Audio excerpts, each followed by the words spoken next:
everyone, I am Rebecca from ChemKnits, and today, well, it feels like we're doing a blast from the past because today I have this homemade knit blank and I would like to dye it today.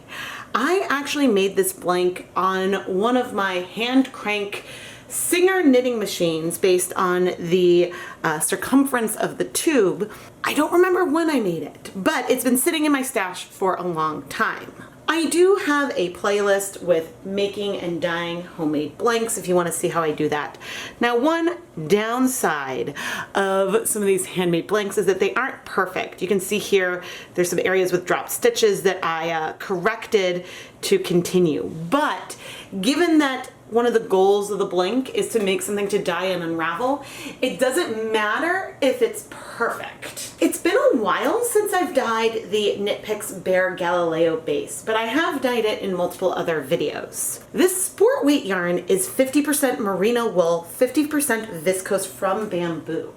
And so, therefore, when you dye it with food coloring or acid dyes, you end up getting something that is less saturated because it's only 50% merino, but it almost has like an iridescent quality to it because of the shine from that viscose and the way that it's heathered because some of the fiber content just doesn't absorb the color. So the results are a lot of fun, even if the final color is less vibrant. If you'd like to learn more about the Galileo yarn base or any of the other tools and equipment that I use for my videos, I do have affiliate links down in the video description. Now, I still don't know exactly how I want to dye this. There's certainly many different techniques you could do, and with it in a tube, we could even do some kind of donut technique really easily. Ooh, yeah, maybe let's go for a donut. I'm gonna start with this messier end. By donut, I mean I am going to cuff this blank and we are going to keep rolling it on itself over and over. This is a fun way to tie-dye basically the blank. And ooh, I'm doing it inside out, and you can see that we're getting different resist here on it, both because of the way the yarn stretches as we turn it over itself, but also there is, as I try to keep it somewhat ordered, but we also do have some resist in this. There will be some access to the dye to the center potentially, but more so there is yarn that's very much in the center that'll have less color. And what kind of effect I've seen with this when we've done this in the past is that you almost get these stripes, this sort of striped gradient that varies in the size as it goes on, and it's really, really cool. Now, if you have a wider tube, it'll be a little more subtle than if it's a thin tube like this. I think there's maybe only 20 stitches in those Singer knitting machines, but it gets a little bit harder to do this towards the end, but I'm basically making this maybe an apple is a better description than a donut. And now as we approach the end, I don't know if I can turn it again, but certainly I can do this. Just put that over the outside, and to secure the end, I think I will try to turn it one last time to have, well, it seems twisted now. No, there we go. To have those ends just sort of tucked into the center so nothing will unravel. This really does now look like an apple. So now we have this shape and we're gonna get ready to dye it. But I do think I want to pre-soak it so that way that sort of helps the way some of the dye can penetrate. By pre-soaking this cake, it means that we will be able to submerge it a little bit easier. A cake, ball, donut. It's a donut. It'll make it a little easier to add to our pot. And actually, this soaked up water really well and is staying submerged. Because I am less familiar with the Galileo yarn base overall, especially when compared to say Stroll or Wool of the Andes or something I use all the time, I wanted to make sure it would go in easily because that means that we should be able to soak color through. So I'm gonna go ahead and leave it in the pre-soak, but we will squeeze out the liquid before we add this to whatever our dye bath is to allow it to sort of squeeze up that color. Here in my dedicated dye pot that is never used for food, this is an 8-quart stainless steel pot. I have 16 cups of water and I'm gonna add 4 tablespoons of white vinegar. There we go. The Galileo is not superwash, so that is something that I just wanted to pay a little bit of attention to. And now I am going to add, well, we'll see how much. This is a 1% stock solution of Dharma True Turquoise. So I have 1 full tablespoon. And then there is some left in the bottle, so I am gonna go ahead and rinse it out. 1 tablespoon is 15 milliliters, so this would only be 0.15 grams of dye plus however much I rinse out of here. So we will be adding a little bit more volume to the pot with this, but I think that's okay. As far as colors go, True Turquoise is incredibly pigmented and does take a while to absorb. So by having this in a mixture with black, we could get some really fun breaking. You can see just from that 1 tablespoon how much pigment we have in there. I'm gonna rinse out the bottle, I think 1 more time. So we should leave no dye behind. All right, and next I have a 2% stock solution of Dharma True Black. And I would like to add about a tablespoon of this. So this would be about 30 milliliters or 0.3 grams of dye. So we don't have that much dye in here. We only have, well, what we've measured about 0.45 grams of dye total, but since, as I mentioned, these are very pigmented colors, they are gonna have a really good impact on our yarn. Here is our pre-soaked yarn Doughnut, and I am going to take this. I did squeeze out most of the liquid, so like if I squeeze it now, there's no water dripping, because that way when I add it to the pot, and you can see how blue that is, even with all that black, it just sunk in.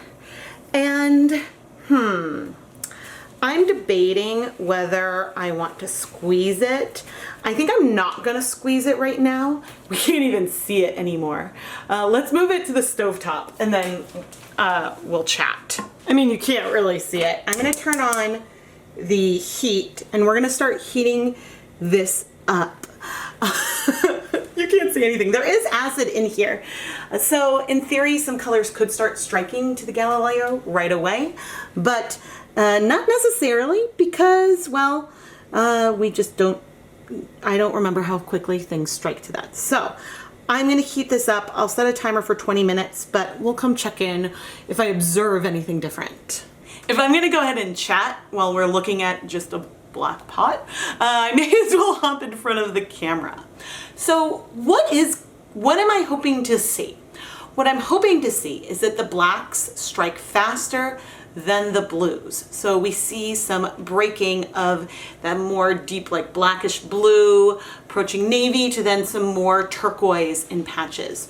We could end up with some white. It really just depends on how quickly these, or how slowly these colors strike. Now, since we're wound up into this donut, there is less surface area available, which means things are gonna go much slower than they would in a normal circumstance. And by normal, I mean like if I just had this yarn there in the pot, it would probably strike pretty quickly, especially if I was using a superwash yarn. But the breaking that I'm hoping to see are different hues, not just different levels of color intensity. We're certainly gonna get different levels of color intensity, but because that true turquoise takes a lot longer to strike than the true black, we will probably have the black, more of the black towards the outside, and then we'll be able to get more of that turquoise towards the middle. So that way, in maybe once things hit up, when I squeeze this donut, and then let it relax, so then we really soak in more of that liquid again. That would help potentially some dye come towards the center. So it all really depends. There are times when I do a cake dyeing or something where the color difference overall is not that dramatic because the color is able to penetrate really far. So it all pretty much depends. But if we get something that, when we like untwist this donut, and if we get something that feels like a little underwhelming and that we don't see much of an effect, we can always over dye it and add more color to take advantage of the fact that we have this knit tube that we can dye and unravel in a way that if we just had a circular skein, we wouldn't be able to do. So I'm very excited. It's been a really long time since I've played with one of my own homemade blanks. And the main reason for that isn't that I don't love the blanks, but it does take time. I think I timed myself once, and the fastest I can make a blank out of worsted weight yarn is 20 to 30 minutes, which isn't bad, but that's sort of furious crinking the whole time. And the machines aren't quiet. If they were quieter, then I would easily be able to do it while watching a movie with my family. I could do it while watching something by myself, but it would be annoying to other people in the room that I was watching with. So I think that the ability to use an inexpensive plastic knitting machine to make blanks for dyeing is a really fun tool for a hobbyist, but it isn't something that would be easy to scale up. Even if I figured out a way to attach a drill to the machine so I could automate it. I mean, that would be really cool, but it would probably still take as long, but it would just save some repetitive motion. It's been 20 minutes and we're seeing movement on the surface here, and you can just barely see our little donut hanging out in the pot. And so the heat was on higher. I'm gonna keep the heat on like medium low, and we'll wait another 20 minutes. But I don't feel the need to go and squish it yet. It's been another 20 minutes. We're now floating, but I'll actually reduce the heat so it's a little less steamy. We do still have a beautiful turquoisey blue color. Now, this turquoise color is a bleeder. It does bleed. You can see that we've got a little bit of a ring around the pot, but I am not concerned that we still have a reasonable amount of color in the pot. Eventually, we may decide to add a skein of yarn to it to soak that up, but what I'm gonna do now is take my slotted spoon, and I'm pressing this against the bottom. Look at all that air that was in there. And then just lifting back up. So that was just giving it a press, pulling some of this liquid in. And I'm going to, I think, just do it one more time. Just give it a good press against the bottom and let it come up. That isn't enough to like make the color even. I mean, we don't want the color to be even. But I think I also want to add more acid just to help things out. Maybe I should have added more acid before I pressed. 2, 3, 4. Let's just do one more press now that I have. We'll stir it a little bit, get the acid stirred up, and we'll go ahead and give it one last little press to, where'd you go? There we are. To distribute the acid inside our blank a bit. Or blank. Yeah, it is a blank. Our donut blank. And now I think I will leave it on, turn the heat back up a tiny bit, but I'm gonna leave it on medium-low heat for, gosh, I guess 40 minutes. And then we'll check back in and see if we want to add some other yarn to it. But again, I'm not concerned that this is taking a while. We don't have a lot of surface area there, so it's just going to take more time for the dye to access the yarn. Okay, it has been about 40 minutes, and you can see some of those turquoise particulates. There's not a ton of color left in here, but there is some color. We have a choice at this stage. I could go ahead and let this sit more and let those blues absorb into our Galileo. But since it's been over an hour, we're gonna add a yarn mop. Ooh, that blue that's left is pretty. This is 100 grams. Uh-oh, we picked up some of the stuff along that side. I better touch that again. Oh well. This is 100 grams of KnitPicks Hawthorne fingering weight yarn, and you can see that there's enough acid that how quickly we are soaking up some of those colors. There'll be some blues that may not absorb completely overall, but we are just adding this in to help soak up some of this extra color, and we're gonna leave this in with our Galileo donut, which actually, what we don't know, there could conceivably be color transfer from the donut on to our Hawthorne. I don't know, but what I'm gonna do now is we're gonna heat this for, I would say keep it on heat for about 20 more minutes, so that way the Hawthorne can get the color that it needs, and then we will turn off the heat and let everything cool off in the pot here for a long time until I can comfortably handle it. All right, I do want to lift this up because I'm curious. I don't think I necessarily see color transfer from our donut onto the Hawthorne, at least not at the moment. But the dye bath has cleared except for that ring around the edge. I am going to turn off the heat. I'm going to remove the pot from the heat and let things cool off here in the pot for at least a while before we come back to take out the yarn. Let's remove our yarn from the pot. Here's our Hawthorne, which I don't think took any pigment off of our donut. I'm going to set that aside and now pick up the donut here, and we're going to squeeze out gently most of the liquid and also set it aside. There is a hint of blue in the pot, but I think that's mostly staining. So I am going to go set this aside to soak and start cleaning it, and then we will open up our donut. Now we're going to open up this donut so that way we can see the colorway. The outside, which I'm not sure how well this color, that's pretty accurate. It's sort of like a dusty, almost blue gray, but it is pretty deeply colored, deeply pigmented. And now I'm, ooh, oh, already we've got some beautiful, beautiful color changes based on what was on the inside. So now I can keep unrolling this, but you can see these lines in here. And so there's going to be resist and speckling in some of these areas because the stitches were pulled tighter in those areas. But what should also happen is that we should start to see like some of these light patches getting closer and closer together because the size of the donut increases. Ooh, it's still a little warm in the middle.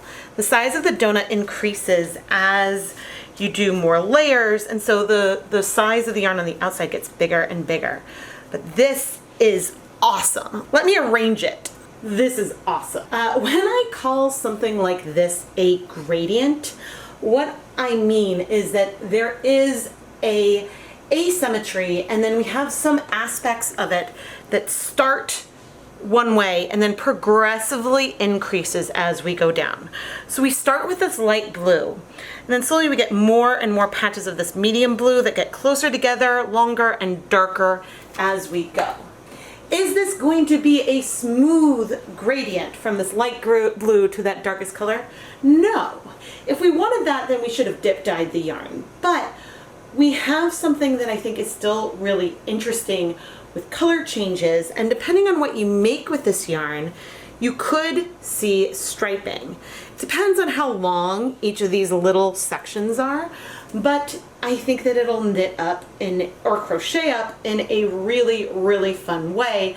And something like this is well suited for a cowl or something where you can take advantage of this kind of color shift. So we aren't going to go wash it yet, but I also just want to point out this awesome resist that we have. You can see the lightness here, but you can also see in between the stitches it is darker. Probably because we did the donut a little bit inside out, But this, when it's unraveled, will give so many like speckles and stuff. It's gonna be so cool.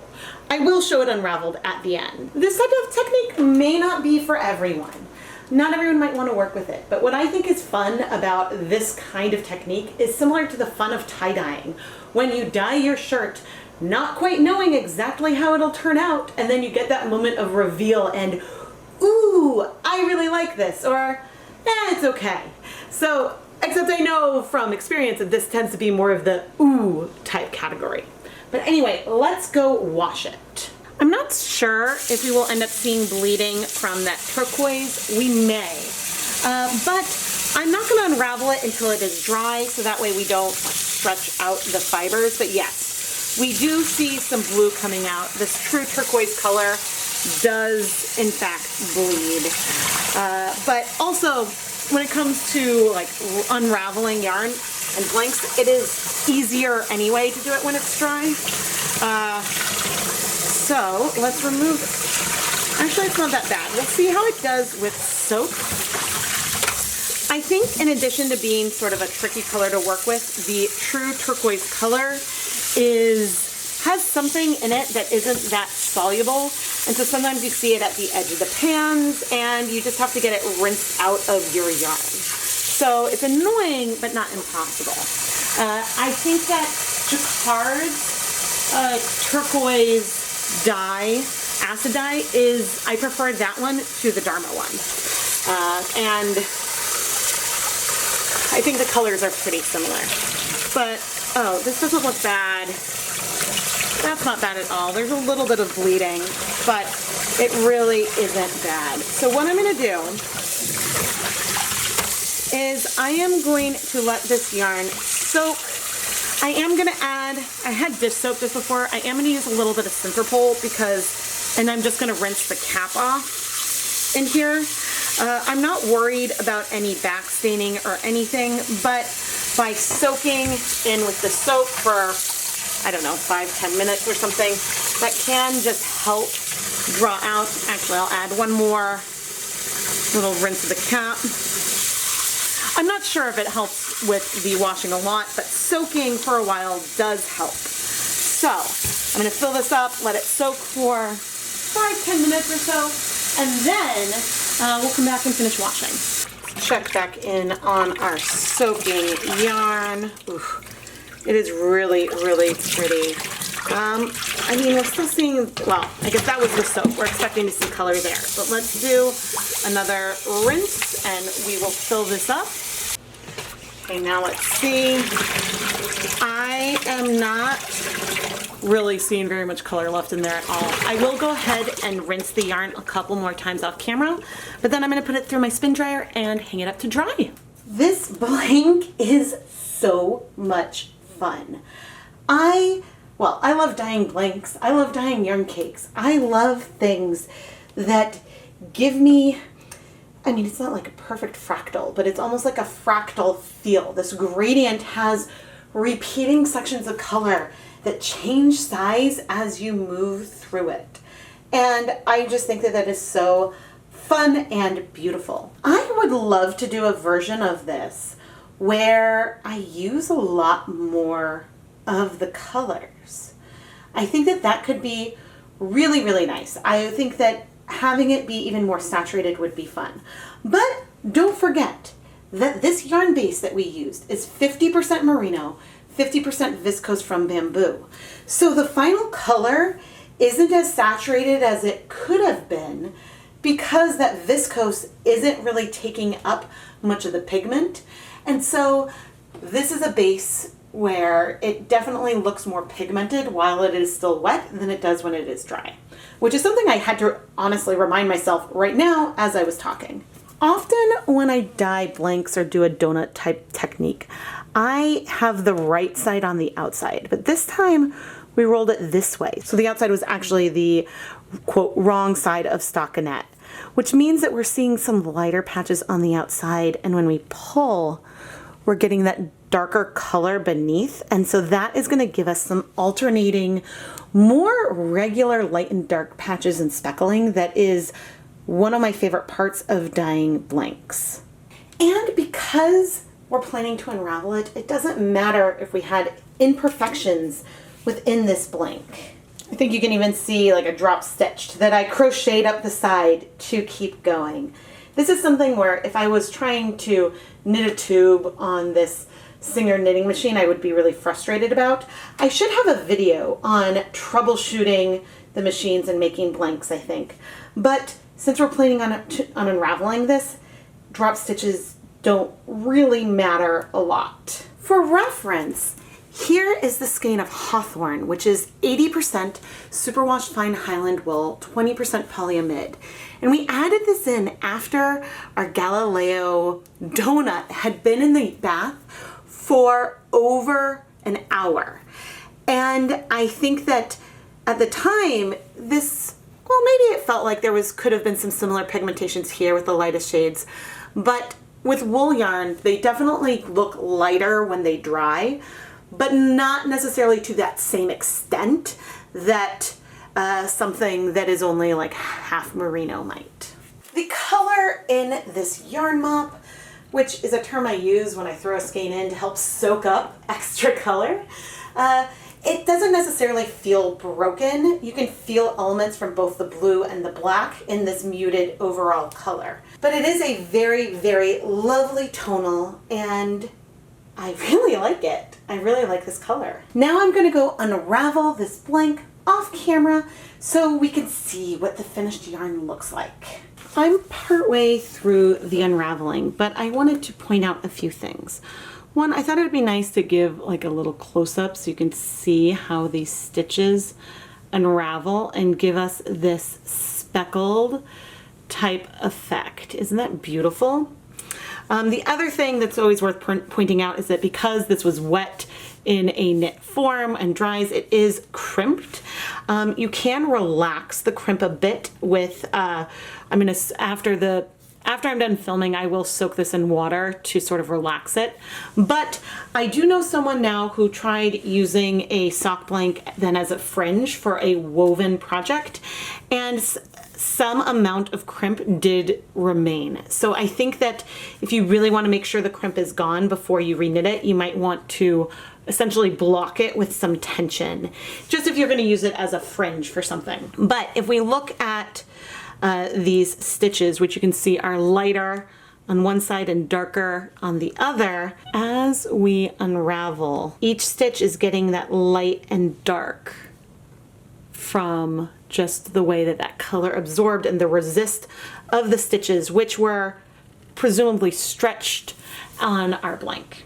So I'm going to keep unraveling, but I just thought that it's been a while since I've unraveled a blank. Here is the skein on my 1 foot nitty knotty, and you can see this gradient, which you could really tell from in blank form.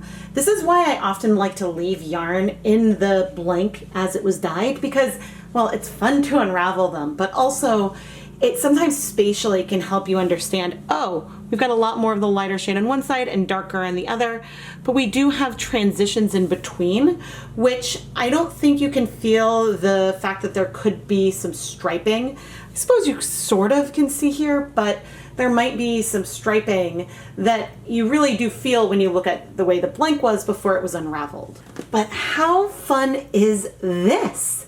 There is a softness to this type of non-smooth gradient.